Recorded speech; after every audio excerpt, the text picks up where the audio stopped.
गुरु चरण सरोज रज निज मनु मुकुरु सुधार।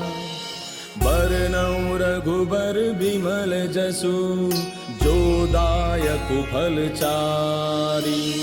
बुद्धिहीन तनु जानिके सुमिरो पवन कुमार।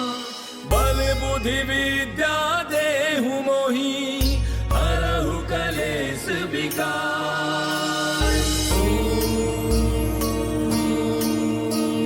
जय हनुमान ज्ञान गुण सागर जय कपीस तिहु लोक उजागर। रामदूत अतुलित बल धामा अंजनी पुत्र पवन सुत नामा। महावीर विक्रम बजरंगी कुमति निवार सुमति के संगी। कंचन बरन विराज सुबेसा कानन कुंडल कुंचित केसा। हाथ वज्र और ध्वजा विराजय कांधे मूंज जनेऊ साजय। शंकर सुवन केसरी नंदन तेज प्रताप महाजग बंदन। विद्यावान गुणी अति चातुर राम काज करिबे को आतुर। प्रभु चरित्र सुनिबे को रसिया राम लखन सीता मन बसिया। सूक्ष्म रूप धरि सियहि दिखावा विकट रूप धरि लंक जरावा। भीम रूप धरि असुर संहारे रामचंद्र के काज समारे। लाय सजीवन लखन जियाए श्री रघुवीर हर्षि उर लाए। रघुपति कीन्ही बहुत बड़ाई तुम मम प्रिय भरतहि सम भाई। दास बदन तुम रोजस गावे हस कहि श्रीपति कंठ लगावे। सनकादिक ब्रह्मादि मुनीसा नारद सारद सहित अहिसा। जम कुबेर दिगपाल जहांते कवि कोविद कहि सके कहांते। तुम उपकार सुग्रीवहि कीना राम मिलाय राजपद दीना। तुमरो मंत्र विभीषण माना लंकेश्वर भय सब जग जाना। युग सहस्त्र जो जन पर भानु लील्यो ताहि मधुर फल जानू। प्रभु मुद्रिका मेल मुख माहि जलधि लांघि गयो अचरज नाहि। दुर्गम काज जगत के जेते सुगम अनुग्रह तुमरे तेते। राम दुआरे तुम रखवारे होत न आज्ञा बिनु पैसारे। तब सुख लहै तुम्हारी सरना तुम रक्षक काहू को डरना। आपन तेज समारो आपै तीनों लोक हांकते कांपै। भूत पिशाच निकट नहीं आवे महावीर जब नाम सुनावे। नासै रोग हरै सब पीरा जपत निरंतर हनुमत बीरा। संकट के हनुमान छुड़ावे मन क्रम वचन ध्यान जो लावे। तब पर राम तपस्वी राजा तिनके काज सकल तुम साजा। और मनोरथ जो कोई लावे सोई अमित जीवन फल पावे। चारों जुग परताप तुम्हारा है प्रसिद्ध जगत उजियारा। साधु संत के तुम रखवारे असुर निकंदन राम दुलारे। अष्ट सिद्धि नौ निधि के दाता असबर दीन जानकी माता। राम रसायन तुमरे पासा सदा रहो रघुपति के दासा। तुमरे भजन राम को पावे जन्म जन्म के दुख बिसर। भाई एक बात तो माननी पड़ेगी। कहाँ है आज के जजमान श्रीमान राजकुमार कथुरिया जी? जो लोग मेरे कहने से नहीं आते आज वो लोग भी आए हुए हैं। मतलब कितना सामाजिक तत्व है राजकुमार। ऐसे ऐसे चेहरे आए हैं जिनको हम प्राय बुलाते हैं लेकिन आते नहीं हैं। तो ये है राजकुमार कथुरिया का प्रेम और स्नेह समाज के प्रति, इनके मित्रों के प्रति, इनके सहयोगियों के। कई लोग डरते भी हैं राजकुमार से, तो ये भी कारण है। खैर, आज जब एक संपुट लगाया श्री गजेंद्र गोसाई जी ने, एक बड़ी सुंदर चौपाई उन्होंने आज प्रथम बार उसमें लगाई कि कलयुग केवल नाम आधारा। सुमर सुमर नर उतरहि पारा। निसंदेह ये 100% जिसे कहते हैं ना प्रूवन डिक्लेरेशन, एक ऐसी घोषणा है जिसे कोई भी मान जाएगा कि वास्तव में यदि हृदय के गहराई से प्रभु के चरणों में एकाग्रचित होकर के, प्रभु के चरणों में नमन करके मात्र नाम, गुरु ग्रंथ साहब ने भी बड़े सुंदर शब्दों में एक ओंकार की बात की है। तुलसीकृत रामायण में भी निराकार की बात में की है, साकार की बात भी की है। लेकिन इस नाम के पीछे मात्र नाम नहीं, उसमें हृदय की गहराई चाहिए, हृदय का समर्पण चाहिए और प्रभु के प्रति आस्था चाहिए। आज यदि गोसाई जी अपनी व्यास गद्दी से बैठ करके घोषणा कर रहे हैं कि लगभग 43,000 लोग जुड़ चुके हैं, इसका श्रेय ना तो मैं ले सकता हूं, ना कोई व्यक्ति विशेष ले सकता है। ये मात्र प्रभु की कृपा है, प्रभु की अनुकंपा है, क्योंकि ईश्वरीय कार्य ईश्वर स्वयं करता है। लोगों के मन में जिज्ञासा है, लोगों के मन में आग है प्रभु के प्रति। आज एक व्हाट्सएप के ऊपर 4 लाइनें पढ़ के मेरा मन इतना गदगद हो गया, वो मैं लिख के लाया हूं, आपको सुनाना चाहता हूं कि एक व्यक्ति अपने मन के भाव में क्या लिख रहा है कि किस रावण की काटूं बाहें, किस लंका को आग लगाऊं, घर घर रावण पग पग घर घर रावण पग पग लंका, इतने राम कहां से लाऊं। लेकिन आज जिस मुहिम को हम आगे ले जा रहे हैं, हनुमान चालीसा पाठ की, उस मुहिम से मुझे लगता है बहुत से राम और सीता उत्पन्न हो रहे हैं, जिनके जीवन के अंदर परिवर्तन आ रहा है। मात्र राम कहने से नहीं, अगर आपने तुलसीकृत रामायण पढ़ी है, लोग कहते हैं कि पढ़ने का फायदा क्या है। निसंदेह यदि आपको उसके अर्थ नहीं आते तो फायदा नहीं है, लेकिन व्यापारी आदमी बनिया गिनती करता है कि फायदा क्या है। 1447 बार राम का नाम आता है तुलसीकृत रामायण में, और 147 बार नाम आता है मातेश्वरी सीता का। अगर मात्र आपने पढ़ ली रामायण, आपको समझ नहीं आई, कोई बात नहीं। यद्यपि आजकल हर रामायण में उसके भावार्थ भी नीचे दिए गए हैं, लेकिन उसके बावजूद भी कई गहरे संदेश हैं, क्योंकि उसमें आत्मबोध है, उसमें वेदांत है, वेदांत का सार है। इसलिए यदि आपको उसके भावार्थ नहीं आए, मात्र आपने पढ़ ली, तो आपने 1447 बारी राम का नाम पूरी रामायण में पढ़ लिया, और लगभग 147 बारी मां सीता क्या है? सीता माया है। और राम क्या है? राम ब्रह्म तत्व है। आपने, क्योंकि माया ब्रह्म तत्व के आगे छोटी है, इसलिए मां सीता का नाम मात्र 147, यानी आप कह सकते हो कि लगभग 10%। लेकिन राम, क्योंकि पूरा का पूरा ब्रह्मांड, पूरा का पूरा संसार है, पूरा विश्व राम में है, इसलिए जितने बार भी राम के नाम को हम उच्चारित करते हैं, उतने बार ही हमारे अंदर सकारात्मक ऊर्जा का संचार होता है। वही राम तत्व आपके अंदर है, वही राम तत्व मेरे अंदर है, वही राम तत्व जिसके लिए जीवन भर हनुमान जी ने अपनी सेवाएं दी। अंत काल रघुवरपुर जाई, जहां जन्म हरि भगति कहाई। सारा जीवन सेवा देने के बाद अंत काल में उन्हें भगत का स्टेटस मिला।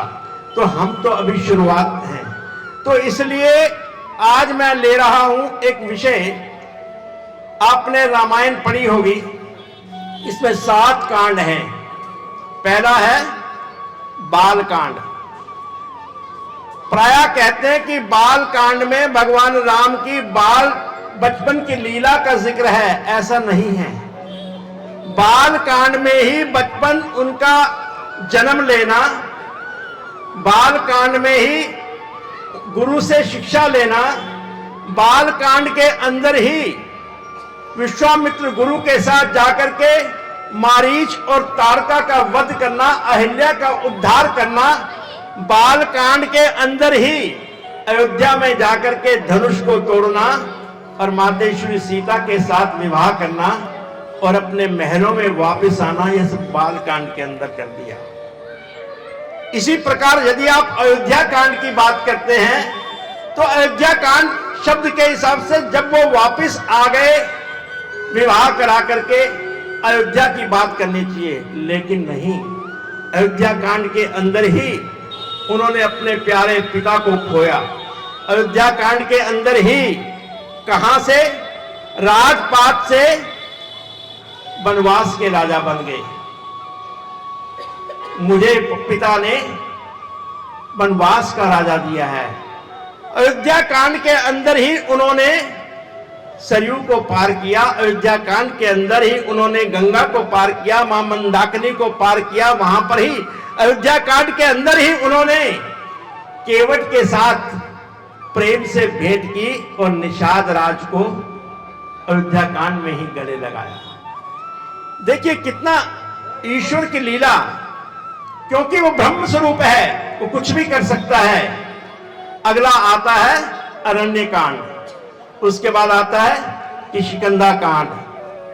तुम उपकार सुग्रीव कीना, राम मिलाए राजपद दीना, किष्किंधा कांड। उसके बाद आता है मेरे प्यारे हनुमान का सुंदर कांड, उस पर्वत का नाम ही सुंदर था।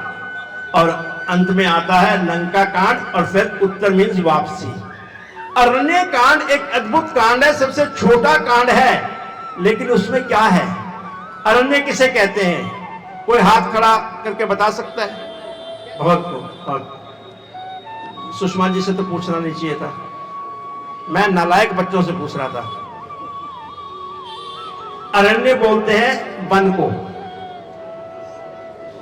3 प्रकार के वनों के अंदर मर्यादा पुरुषोत्तम भगवान राम ने सीता और लक्ष्मण के साथ वास किया। पहले थे साधारण वन। आप यदि चित्रकूट में गए हो तो गोसाई जी के माध्यम से मैं भी चित्रकूट के पिछले वर्ष दर्शन करके आया हूं। वहां कोई घने जंगल नहीं है। पहला है साधारण वन, उसके बाद आ गया अरण्य कांड में, अब आता घने वन। लेकिन अंतिम जो पड़ाव है, जिसे हम कहते हैं दंडक वन, ना केवल घने, जहां मायावी राक्षस माया से न जाने कुछ भी कर सकते हैं, और जिसे कहते हैं खूंखार वन। 3 प्रकार के वनों में भगवान राम ने अपना निवास किया। अरण्य कांड की विशेषता क्या है? अरण्य कांड की विशेषता है कि इसमें प्रभु की दया की झलक है, इसमें उनके कोमल चित्त की झलक है, और इसमें उन्होंने शपथ ली कि इस पृथ्वी को मैं निश्चर रहित कर दूंगा। कैसे? अरण्य कांड का ये एक बड़ा सुंदर दृष्टांत आता है।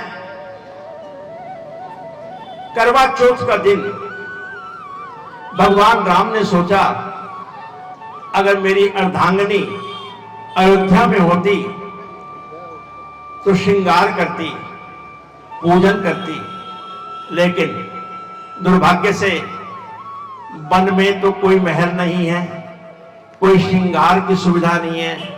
उन्होंने मात्र क्षण भर के लिए लक्ष्मण को भेज दिया कंदमूल फल लेने के लिए, और अपने हाथों से चमेली के पुष्प चुने, अपने ही हाथों से उनके कंठ की माला बनाई, अपने ही हाथों से हाथों के कंगन बनाए।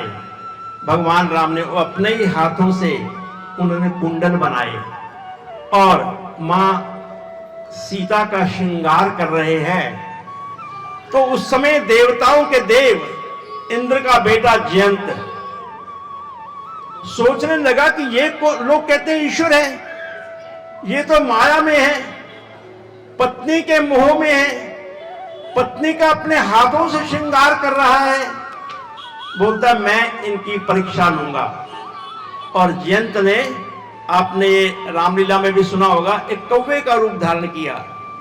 लेकिन ईश्वर तो ईश्वर है, और सीता स्वरूपा जो माया का रूप है वो पहचान गई, ये तो इंद्र का बेटा जयंत है, ये कौवे के रूप में क्यों आया है? प्रभु की उस समय निगाह कहीं और थी, और इस कौवे ने आकर के मां सीता के पैरों में, हालांकि वाल्मीकि रामायण में इसका जिक्र आता है कि मां सीता के स्तन पे उसने चोंच मारी। अब ये कहानी जो भी है हमें विश्वास करनी है।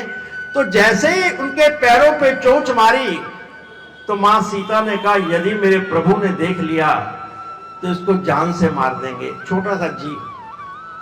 तो चुप रही, पीड़ा सही, लेकिन जब देखा रुधिर, रुधिर कहते खून को, जब खून बहने लगा पैर से, प्रभु की निगाह गई, तो प्रभु को बहुत क्रोध आया। प्रभु ने क्या किया? जिस आपने अगर चित्रकूट में कभी आप गए हो, वहां एक शिला है, उसका नाम है फटिक शिला, बहुत ही सुंदर ओरिजिनल है, उसके ऊपर कोई पेंट नहीं है, लेकिन यदि आप देखेंगे आप कहोगे तो पेंट की हुई है। मैंने ये प्रश्न वहां पूछा जाकर के, फटिक शिला बैठे दो भाई, वो पेंट नहीं है लेकिन प्राकृतिक पेंट है। उस पे उन दोनों भाइयों ने, मां सीता ने वहां बैठ करके एक नीचे जैसे ना पहले दरिया बिछाते थे, तो ये जो हमारी घास की चटाई होती है उस पे बैठे हैं। भगवान का तीर दूर है, धनुष और बाण दूर है। अब प्रभु ने सोचा ये तो मेरा बल देखने के लिए आया था, अगर मैंने बाण और धनुष उठा करके इसको मारा तो फिर मेरा बल क्या रहा। उन्होंने दो वहां से घास के टुकड़े निकाले, एक का बनाया कमान और एक का बनाया बाण, और छोड़ दिया उसको ब्रह्मा का अभिमंत्रित करके मंत्र, और छोड़ दिया। उसको बोलते हैं बेफर का बाण। बेफर का मतलब होता है कि यदि आपको वो बाण पीछे आपके आ रहा है, आपको लगेगा नहीं, लेकिन वो आपको ऐसे महसूस होगा कि जैसे आपके शरीर के अंदर अग्नि जल रही है। आगे आगे जयंत अपने स्वरूप में आ गया, और पीछे पीछे भगवान राम का अभिमंत्रित वो बाण पिता की शरण में गया, इंद्र की शरण में गया। इंद्र का क्या हुआ, पिता मुझसे गलती हो गई, त्राहिमाम रक्षा करो। क्या हुआ, भगवान राम की मैंने परीक्षा लेने की कोशिश, भगवान राम की, ना तू घर का है ना घाट का, तू मेरे घर से यहां से निकल जा। उसको बैठने भी नहीं दिया, ब्रह्मा जी के पास गया। ब्रह्मा जी ने भी बोले मेरे भी इष्ट सब शंकर के इष्ट, तूने उनकी परीक्षा ली, मेरे पास कोई स्थान नहीं है। लेकिन जब कभी किसी व्यक्ति के पास मुसीबत आती है तो संत आपकी सहायता में आते हैं। रास्ते में अचानक ईश्वर कृपा से नारद मिल गए। नारद ने उसकी व्यथा पहुंची, बोले ऋषिवर, हे ब्रह्म ऋषि, हे त्रिकालदर्शी मुनि, मैंने एक ऐसी गलती की जिसके फलस्वरूप मेरे पीछे बाण आ रहा है, मेरी रक्षा करो। देखो संत का हृदय कहते हैं, संत हृदय नवनीत समाना। संत का हृदय नवनीत कहते हैं मक्खन को, संत का हृदय मक्खन के समान है। वो हर समस्या का समाधान निकालते हैं। उनकी शरण में चला गया, उसने कहा जिसने तेरे को ये बाण मारा है वही तेरी रक्षा कर सकते हैं, जाकर के समर्पण भाव से प्रभु के चरणों में दंडवत प्रणाम कर दे। तो यहां कहते हैं कोमल चित अति दीन दयाला, कारण बिन रघुनाथ कृपाला। एक व्यक्ति ने उनकी पत्नी के पैर में चोंच मार करके खून की धारा बहा दी, वो उससे माफी मांगने आया। लेकिन प्रभु भी दयालु हैं, तभी कहते ना मेरे दीना बंधु, दीनानाथ, दीनों के दयाल, करुणायतन, सुंदर, सुखद, सुजान, सब प्रकार के विश्लेषण लगा सकते हो। यहां आ गया कोमल चित अति दीन दयाला, कारण बिन रघुनाथ कृपाला। बिना कारण के भी प्रभु आपके ऊपर दया कर सकते हैं। तो प्रभु ने उसे बिठाया। ये यदि मैंने बाण वापस ले लिया तो ब्रह्मा जी का अनादर होगा। मैंने अभी मंत्र के माध्यम से इसे मारा है और गलती तो तेरी बहुत बड़ी है। प्रभु त्राहिमाम, क्षमा चाहता हूं। तो प्रभु ने उस बाण से उस जयंत की एक आंख, बिना एक आंख, लेकिन बोला कि भविष्य में ये कई चीजें ग्रंथों में, रामायण में नहीं मिलेगी, कई ग्रंथों में मिलेंगी आपको चीजें, कि तूने जो एक काम किया है, तूने कौवे का रूप धारण किया है, आगे तू कौवे का रूप ही रहेगा। लेकिन तेरी एक आंख जो तोड़ी है, तेरे को दूसरी आंख से दोनों तरफ दिखाई देगा। एक ये वरदान दिया, और वरदान दिया कि भविष्य में श्राद्ध के दिनों में, जिसके हम कनागत भी कहते हैं, पितृपक्ष भी कहते हैं, कनाग के दिनों में, पितृपक्ष में, श्राद्ध के दिनों में, हे जयंत, बिना तुझे भोजन दिए श्राद्ध का जो कर्म कांड है पूरा नहीं होगा। जिन घरों में सनातन विधि से, पुरातन विधि से आज भी श्राद्ध मनाया जाता है। यदि आपको मालूम है, एक कुत्ते के लिए निकालते हैं, एक कौवे के लिए निकालते हैं, एक विष्णु जी के लिए निकालते हैं, एक गैया के लिए निकालते हैं। ये वरदान देखो आप, तो प्रभु ने यहां पर दया का एक स्वरूप है प्रभु का, कि व्यक्ति को दुश्मन अपने मन के अंदर ऐसी द्वेष भावना नहीं रखनी चाहिए कि एक व्यक्ति ने यदि उसको सजा जरूर दी। तो इसी अन्य कांड में सुतीक्षण, आपने सुतीक्षण मुनि का नाम सुना होगा। उनके गुरु ने कहा था, मेरे आश्रम में तब तक मत आना जब तक तुम प्रभु के दर्शन ना कर लो। उसने खूब साधना की, जिसके फलस्वरूप सबसे पूर्व सुतीक्षण को मिले भगवान राम। और सुतीक्षण प्रसन्न मुद्रा में अपने गुरु अगस्त के पास राम जी को लेके जाता है कि प्रभु, हे गुरुदेव, दया करो, आशीर्वाद दो, मेरे इष्ट आए हैं। अगस्त मुनि बहुत खुश हुए कि सुतीक्षण की जो तपस्या थी वो सफल हुई। और इसी में ही, इसी अरण्य कांड में ही सरभंग ऋषि, पिछले सप्ताह आपने सुना होगा, एक दृष्टांत मैंने सुनाया था। सरभंग ऋषि कैसे वो सरभंग बने, उनका नाम सरभंग कैसे पड़ा, जो लोग पिछले सप्ताह में आए थे, उनका भी कल्याण भगवान राम ने अरण्य कांड में, सबसे छोटा कांड है लेकिन बड़ा विशाल है। आगे जाते हैं, हड्डियों का ढेर। हड्डियों का ढेर देख करके प्रभु के मन के अंदर काफी गलानी हुई कि ये क्या है। तो साधु संत ऋषि मुनियों ने कहा कि हे प्रभु, ये हमारे संतों की हड्डियां हैं। राक्षस और निश्चर आकर के हमारे को मार करके, खा करके, ये हड्डियां, यहां हड्डियों का ढेर था। वो एक पहला मौका था जब प्रभु ने क्रोध किया कि आज मैं शपथ लेता हूं कि इस धरती को निश्चरहीन करूंगा। ये उन्होंने संकल्प लिया उसी टाइम। आपको ध्यान होगा जब मैंने पृथ्वी का उदाहरण दिया था कि पृथ्वी मां जब गई भगवान विष्णु के पास की रक्षा करो, राक्षसों ने बहुत ही उल्लंघन कर रखा है, तो भगवान विष्णु ने भी यही कहा था, पृथ्वी ए मेरी प्यारी पृथ्वी, मैं तेरा ताप मिटाता हूं, दशरथ के यहां राम बनकर अति शीघ्र अवध में आता हूं। भक्तों अब तुम निश्चिंत रहो, अब तुम्हें न कोई भय होगा, ये धरणी होगी धराधाम, धरणी धर का अभिनय होगा। सुन सकते नहीं कान मेरे, अत्याधिक पुकार अधीनों की, ये पृथ्वी होगी वीरों की, पृथ्वी न होगी हीनों की। उस समय भी पृथ्वी को आशीर्वाद दिया और वचन दिया। और यहां अरण्य कांड के अंदर उन्होंने, इसके बाद प्रभु पंचवटी के लिए दंडक बन जाते हैं, जहां आपको मालूम है वो फिर अगले मंगलवार को जब कभी मौका मिलेगा उस विषय को आगे कहने का मतलब है। स्वभाव वहीं पर ही अरण्य कांड के अंदर ही शूर्पणखा का पदार्पण होता है। और बड़ी लंबी कहानी है, अगर संभव हुआ तो अगले सप्ताह लेंगे। कहने का मतलब यह है कि वहां पर भगवान राम के चरित्र की चर्चा है, क्योंकि उन्होंने शूर्पणखा को साफ कहा था कि हे देवी, हम क्षत्रिय हैं, अपमान नहीं सह सकते हैं, अपनी को छोड़ बाकियों को माता और बहन समझते हैं। वहीं इशारा किया था। एक जो राम गरोड़ करते थे, एक बार वो वाला, एक बार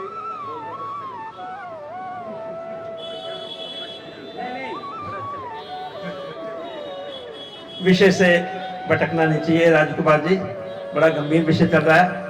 हर आदमी के चेहरे पे एक जिज्ञासा है, क्योंकि जो मेरे युवा बच्चे बैठे हैं ना, एक माता जी को नींद आ रही है, बाकी सब जाग रहे हैं। माता जी सुनना ना आयो, कथा सुनना ना आयो, हाँ घर सुन के आया करो। तो कहने का मतलब यह है कि ये जो प्रसंग है, यदि ईश्वर कृपा हुई तो आज के प्रसंग का एक, मैंने शुरू में क्या कहा था कि घर घर में रावण है और पग पग में लंका है, इतने राम कहां से लाऊं। लेकिन जो हमने मुहिम छेड़ी है, ये आज के साधारण युवा बच्चे को और युवा बेटियों को राम और सीता के रूप में परिवर्तित करने की मुहिम है। यदि इनके जीवन के अंदर कुछ भी संस्कार के प्रति और हमारे ग्रंथों के प्रति जिज्ञासा और आग आ गई, तो राम कहीं आपको नजर नहीं आएंगे। आपके आचरण से ही कहेंगे देखो कैसा मर्यादा पुरुषोत्तम भगवान राम की तरह हैं। तो ये जो हमने मुहिम छेड़ी है, तो इसमें बहुत बड़ा यज्ञ है, लेकिन बिना ईश्वर कृपा के, जहाँ पर कृपा राम की होई ता पर कृपा करे सब कोई। और आप लोगों का बहुत सहयोग है, विशेषकर कुछ एक तो मैं ऐसे चेहरे देख रहा हूँ कि प्राय 1 साल 1.5 महीना हो गया। कई ऐसे लोग भी हैं जो 95% अटेंड कर चुके हैं। ये प्रभु की कृपा है। तो मेरी आपसे प्रार्थना है कि जो कुछ भी यहाँ मनन करके जाते हो, सुन के जाते हो, उसको प्रसाद रूप में स्वीकार करके प्रसाद को आगे बांटा जाता है, आगे वितरित किया जाता है। जितना भी आपको समझ आया है उस विषय को बच्चों के साथ साझा करो। अगर आपने वो कर दिया तो आपका यहाँ आना सफल है। नहीं किया तो इसका मतलब कि राजकुमार कथुरिया ने जो भंडारे की व्यवस्था की है, हम सारे उसके लिए आए हैं। तो इसलिए हमें क्या करना है? बच्चों के अंदर परिवर्तन लाना है। कहते हैं बदल के रंग को तस्वीर बदल देते हैं, कमान से निकला हुआ तीर बदल देते हैं। तुझसे तेरे आंसू न बदले बंदा परवर, बदलने वाले तो तकदीर बदल देते हैं। आप अपने बच्चों का भविष्य बदल सकते हो, लेकिन उसके लिए आपको ग्रंथों का सहारा लेना होगा।